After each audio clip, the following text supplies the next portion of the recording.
Good morning, everyone. Myself, Riddhim Pathak, Assistant Professor from the Department of Management Studies, Amritsar Group of Colleges. Today, I'm going to talk about various tax-saving instruments for personal financial planning. In India, there are different types of investment opportunity present for the investors. The investment in any alternative depends on the demand and expectations of the investor. The different investors like corporate and individuals have different needs. The investors need to analyze the different types of investment alternatives according to the risk return, term convenience, liquidity, etc.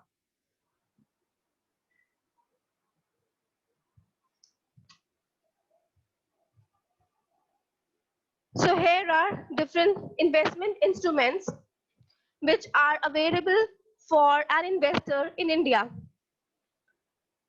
Certain instruments are tax saving instruments, mutual fund schemes, fixed income securities, capital market instruments, money market instruments, and real assets.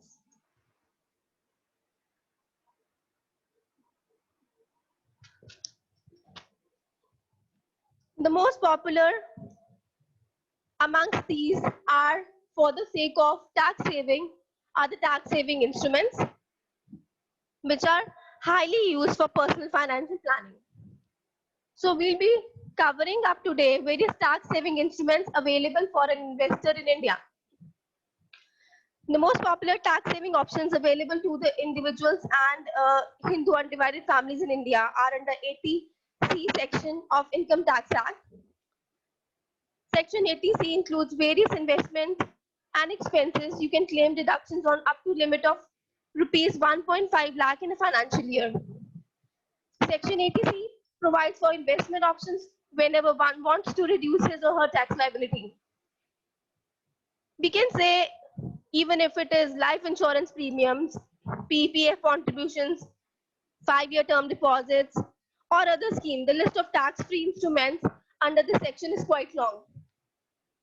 So let us today discuss about some of the types of tax-saving instruments which are mentioned below. The first tax-saving instrument and an important instrument is Provident Fund. Provident Fund is a kind of security fund in which the employer also contributes on behalf of their employees. The contribution is made in the Employee Provident Fund for the employee's welfare by the employee as well as the employer. Thus, it is known as Employee Provident Fund. The deduction is available in this under Section 80C. The interest which is earned on these investment is also credited to the Provident Fund account of the employees. And the balance, thus, it keeps accumulating year after year. At the time of retirement, resignation, the accumulated amount is given to the employee if certain conditions are being satisfied. So there are number of types of provident funds which are available, such as statutory provident fund, recognized provident fund, unrecognized provident fund, public provident fund.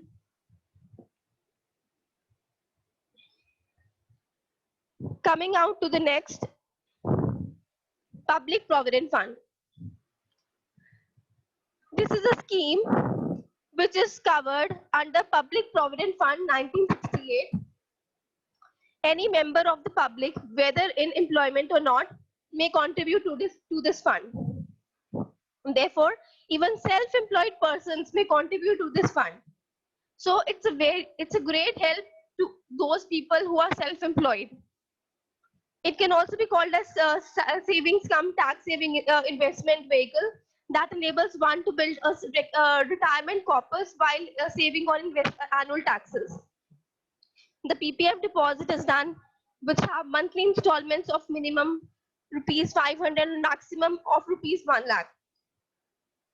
So the cumulative interest of 8%, which is fully exempted from tax according to Section 80C. So there are good benefits of investing in a public provident fund. Few of the benefits are like it's risk-free.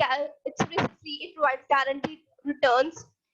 It's provide tax benefits. It is a small saving and and it provides good returns. It has liquidity with partial withdrawal and loan facilities. Then at the last, it has flexibility of tenure also. So public provident fund is also one of a very good option which is available for an investor for personal financial planning. So next tax saving instrument for personal financial planning is ELSS. The full form of ELSS is Equity Linked Savings Scheme. Equity Linked Savings Scheme is also known as tax saving mutual funds. Normally, even every mutual fund companies offer equity linked savings schemes in India. Under the scheme, the funds are required to invest minimum 90% of the corpus in equities on a continuous basis. Investors are encouraged by the Government of India to invest in ELSS by providing them tax benefits in the form of making them eligible to claim deduction from taxable income up to rupees 1.50 lakhs. One important thing is ELSS has a lock-in period of 3 years before which the units cannot be redeemed in the normal course. However, in certain exceptional circumstances, an investor may be allowed redemption before the expiry of the lock-in period on the condition that they pay income tax on such income for which tax exemption was allowed in the past.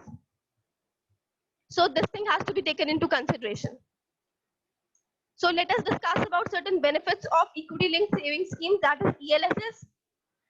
First benefit, we can say it is tax saving. It provides tax benefit under Section 80C of the Income Tax Act. Next, it has a lowest lock-in period among other tax saving funds. It provides lower tax on gains. It provides benefits of compounding. Now, another is the redemption is not compulsory after 3 years. It provides higher returns. It is safe and a transparent scheme. Moving on to the next tax saving instrument for personal financial planning, that is NPS. The full form of NPS is National Pension Scheme. So the National Pension Scheme is regulated by the provisions of the Pension Fund Regulatory and Development Authority, which is established by an act of the Parliament of India. The scheme was conceived with the decision that the Government of India to terminate the defined pension benefits for the employees who joined after January 1, 2004. Initially, the scheme was only applicable to the employees of Government of India, but afterwards, in May 2009, the scheme was open to all the citizens of India. Now, NPS is aimed at certain, it's aimed at pension society in India. So it's a voluntary scheme and it is defined contribution retirement scheme saving. It's a saving scheme. The main aim of the scheme is to help the subscriber in taking informed decision, regarding their pensions during their working life. And it also aims to develop the habit of saving among people. Now let's discuss about few of the benefits of NPS, that is the National Pension Scheme. It provides dual benefit of low cost and the power of compounding. Then it has a flexible investment option. It provides a greater flexibility to the investor. Like the subscribers can control the investment choices as well as the fund managers, they can do the same. Subscribers can also switch among the various schemes as per the regulatory provisions. And it provides tax benefits also. The key benefit of the scheme is tax deductibility, like under Section 80C, there is a limit of rupees 1 lakh under this schemes. So it is also covered under Section 80CCC and Section 80 CCD, covering contribution to NPS. Now, the last tax saving instrument for the sake of personal financial planning is the Unit Linked Insurance Policy, that is ULIP. It's a very common and a famous terminology which you might be conversant with. So let us discuss about the same ULIP. A unit-linked insurance policy, it offers a life insurance cover while the premium is invested in equity or debt product or a combination also. Therefore, you can say this product not only helps in providing protection in the case of untimely death but of a person, but also it allows superior returns to be made.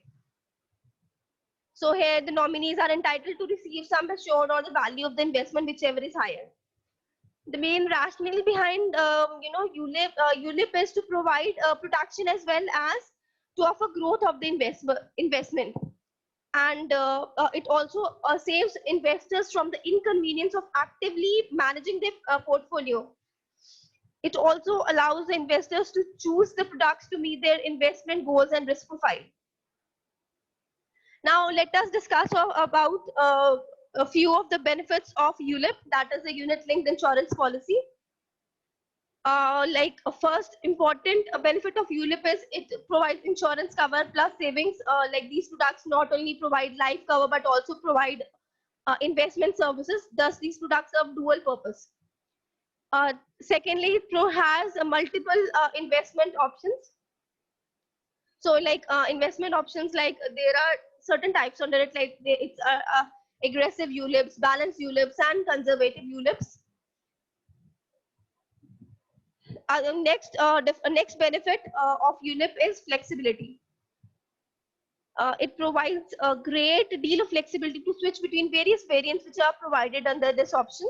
So, however, you can say the insurer may levy charges on such switches. Most of the insurance companies provide a certain number of switches without any charge. Thus, this allows the policy holder to change the characteristics of their policy to reflect the changes in the circumstances. And the last important benefit of ULIP is transparency. ULIP, it provides transparency as most of the variables may be adjusted by the policy holders. So this was all about the certain types of tax saving instruments which are being used by a rational investor in India for the purpose of personal financial planning. Thank you.